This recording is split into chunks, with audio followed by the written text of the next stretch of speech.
Assalamualaikum warahmatullahi wabarakatuh. Selamat malam Bapak Ibu Guru semuanya di seluruh Indonesia.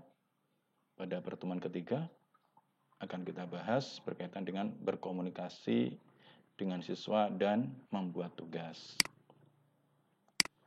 Ya, materinya yang pertama kita bahas berkomunikasi dengan siswa dan yang kedua nanti berkaitan dengan membuat tugas untuk siswa.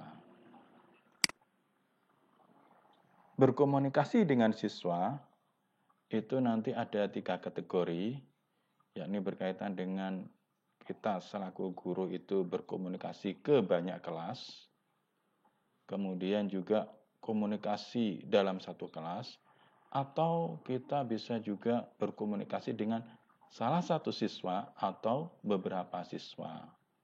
Nah, sekarang kita bahas satu persatu. Untuk tampilannya, jadi ketika kita perhatikan berkaitan dengan komunikasi itu di bagian awal, dari bagian awal kelas ya, itu kita perhatikan di bagian atas. Jadi ada menu berkaitan menentukan kelas. Kemudian di sebelahnya ada menentukan siswa. Lalu kemudian di area yang cukup besar ini, yakni area penulisan pesannya yang kita komunikasikan nantinya. Kemudian juga kita bisa menambahkan file. Nah, filenya ini juga bebas, nanti kita bahas lebih lanjut nanti di slide berikutnya. Dan juga di sini ada posting. Nah, kita bahas juga nanti. Kita lihat sekarang berkaitan dengan kelas. Nah, ini contoh dari kelas saya. Ketika saya klik menentukan kelas, maka perhatikan akan cukup banyak kelas. Dan di sini ada centangannya. Kelas-kelas yang tercentang itu berarti nanti yang akan kita kirimi. Sedangkan yang tidak tercentang berarti tidak terkirimi. Tergantung kebutuhan ya Bapak Ibu. Selanjutnya berkaitan dengan area penulisan pesan. Di sini menyesuaikan dengan kebutuhan kita. Yang jelas usahakan pesan itu dalam satu kalimat yang singkat dan jelas. Kemudian menambahkan file. Nah, menambahkan file ini tadi. Jadi ketika kita klik tambahkan, maka ada beberapa option, yakni Google Drive. Artinya berarti nanti filenya itu diambil dari Google Drive. Kemudian ada link. Nah, link ini bisa berupa suatu tautan yang kita arahkan ke website atau ke blog yang kita punya atau website orang lain yang berkaitan dengan materi kita. Sedangkan file ini merupakan suatu file yang berada di komputer kita yang nantinya berarti ada proses upload. Terakhir YouTube, ini berarti nanti kita hubungkan dengan tautan YouTube menyesuaikan dengan materi kita. Kemudian yang keempat, menentukan siswa. Nah, berkaitan dengan menentukan siswa, di sini ketika kita klik, maka akan tercentang semua daftar nama siswa. Nah, kalau siswa ini kemudian kita hilangkan centangannya, maka kita klik ini dulu. Jadi ini merupakan penghilangan centangan pada semua siswa. Baru kemudian kita pilih siswa yang ingin kita kirimi pesan. Nah, sekarang kita lanjut lagi untuk mengatur postingan. Jadi pada poin kelima mengatur postingan. Ketika kita sudah isikan, maka postingan ini menjadi aktif. Jadi diisi pesan, maka posting menjadi aktif. Dan kita bisa mengaturnya, ada pilihan, ada optionnya, yakni di sini posting, kemudian jadwalkan dan simpan draft. Kalau posting itu berarti nanti kita ketika klik langsung bisa langsung terposting.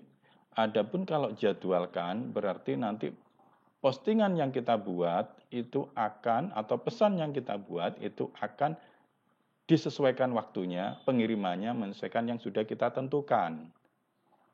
Nah, sedangkan simpan draft ini berkaitan dengan apa yang kita tulis, apa yang kita sudah ketikkan di kotak pesan, itu nanti akan menjadi draft. Nah, kalau sudah menjadi draft, maka kita perlu atur lagi sewaktu-waktu, dan kalau memang dibutuhkan bisa kita kirimkan.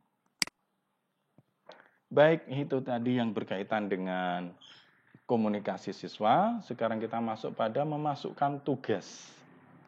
Kalau kita perhatikan menunya adalah ini. Jadi pada bagian tugas kelas, ketika kita pilih, maka tampilan awalnya seperti ini.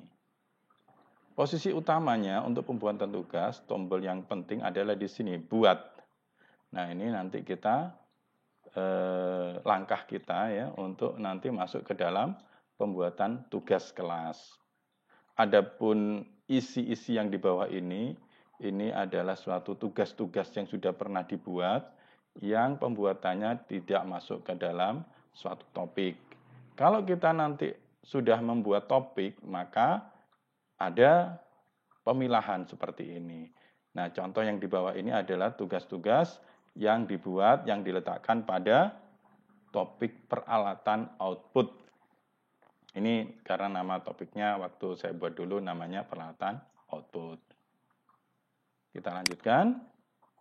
Bagaimana pembuatan tugas kelas? Nah, pembuatan tugas kelas yang jelas ketika kita klik buat tadi, maka akan muncul beberapa option. Jadi ada tugas kuis, kemudian pertanyaan, kemudian materi. Baik, untuk materi ketiga ini yang kita bahas fokusnya adalah pada tugas dan materi. Kita bahas dulu yang materi dulu sekarang.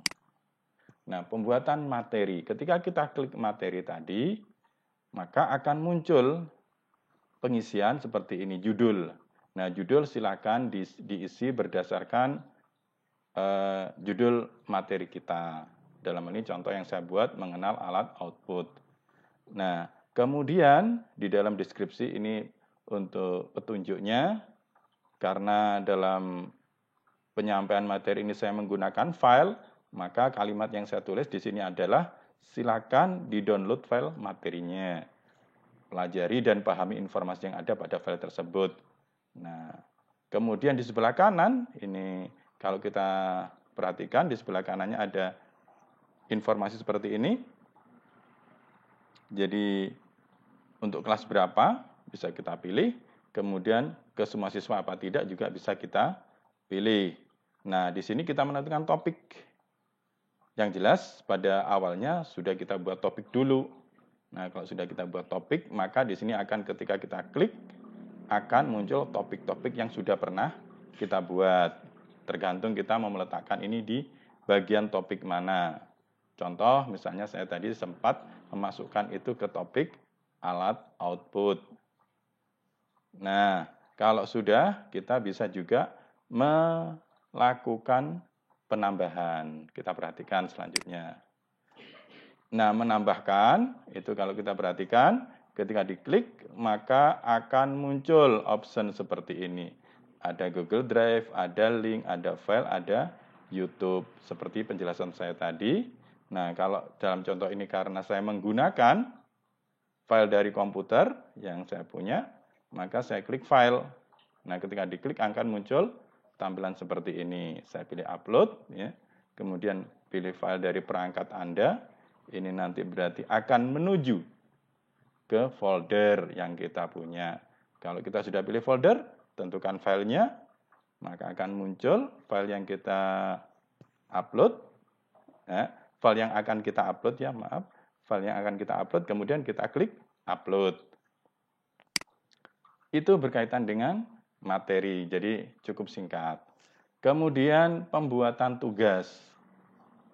Pada dasarnya untuk pembuatan tugas itu sama Bapak Ibu dengan membuat materi.